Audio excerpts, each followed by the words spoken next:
মেয়েদের জীবনটা অনেক দুঃখের। মেয়েদের নিয়ে না কোনো স্বপ্ন রচনা করা যায় না। অন্তত মেয়ে সন্তানকে নিয়ে না। কেননা মেয়েরা আসলে তার জীবনের কোনো কুল কখনোই ঠিক রাখতে পারে না। বাবার সংসারে একরকম অ্যাটিটিউড করতে হয় তাকে। বিয়ে হওয়ার পরে স্বামীর সংসারে গিয়ে আরেক রকম আচরণ করতে হয়। আবার বৃদ্ধ বয়সে গিয়ে ছেলের সংসারে গিয়ে আরেক রকমের রূপ ধরতে হয়। মানে বলে না নারী বহুরূপী, এই কথাটা না একটা পজিটিভ অর্থ আছে আমার কাছে। নারী যে বহুরূপী হবে না, নারীর না নিজস্বতা খুব কম হয়ে যায়।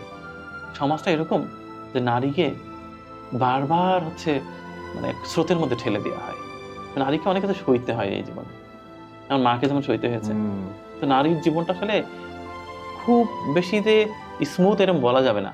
প্রতিটা নারীর জীবনেই খুব যন্ত্রণা। মানে এক একটা স্টেজে এক এক রকমের যন্ত্রণা।